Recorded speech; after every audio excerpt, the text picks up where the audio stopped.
আছেন সেই আল্লাহ, লা ইলাহা ইল্লাল্লাহ, জোরে লা ইলাহা ইল্লাল্লাহ, লা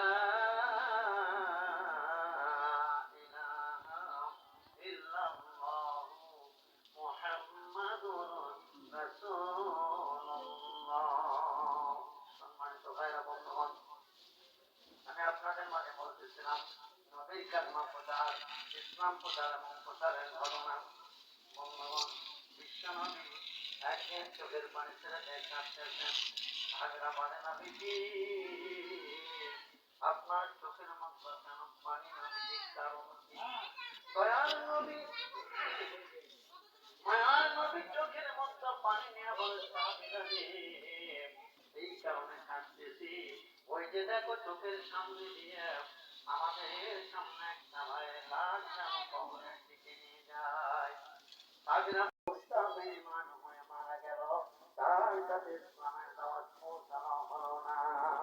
আল্লাহ পাক কুরআনুল কারীমের সূরা আল ইমরান আয়াত নম্বর হলো 110, পারা নম্বর 4।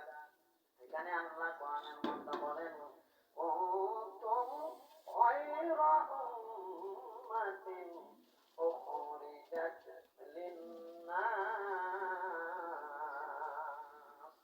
তা'মুরুনা বিল-মা'রুফি ওয়া তানহাউনা 'আনিল মুনকার ওয়া তু'মিনুনা বিল্লাহ। আল্লাহু আকবার।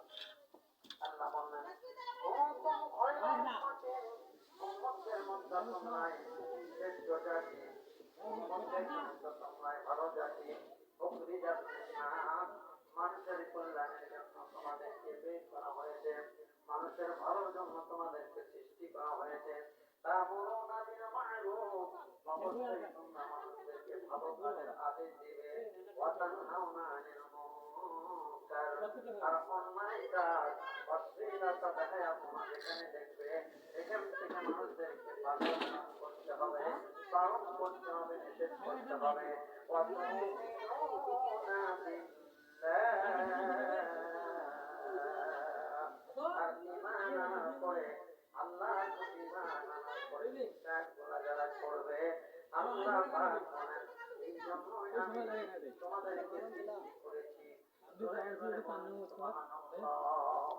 অবন্ধমান বিশ্বনবী মধ্য বিদায়ের সময় 10,000 সৈন্য নিয়া, এই সময় বিশ্বনবী মুহাম্মদ রাসূলুল্লাহ সাল্লাল্লাহু আলাইহি ওয়াসাল্লাম আরবের দিকে মক্কার দিকে রওনা দিলেন। ওই সময় ইসলামের বড় দুশমন, ইসলামের বড় শত্রু আবু জাহেল সহ যারা ছিল, তারা বিশ্বনবীর বিরুদ্ধে অপপ্রচার করতে লাগলো, বিশ্বনবীর বিরুদ্ধে প্রচারণা করতে লাগলো। এমন সময় বিশ্বনবী সাহাবীদেরকে নিয়ে যখন মক্কা অভিমুখে রওনা হলেন, এমন সময় মায়া নবী লক্ষ্য করে দেখেন একজন পরিমাণ বারবার করতেছে আবার উঠতেছে, বারবার করতেছে আবার উঠতেছে। দয়ার নবী, মায়া নবী পরিমাণের কাছে গেলেন, পরিমাকে বললেন, পরিমা এত বড় বোঝা নিয়ে আসলে কোথায় যাও গো মা? পরিমা, তোমার শরীরে কোনো শক্তি নাই, তুমি তো অসুস্থ, তুমি কোথায় যাইতেছ? পরিবারের যুবক রে, এলাকায় কি নতুন এসেছো নাকি বাবা? তুমি কি জানো না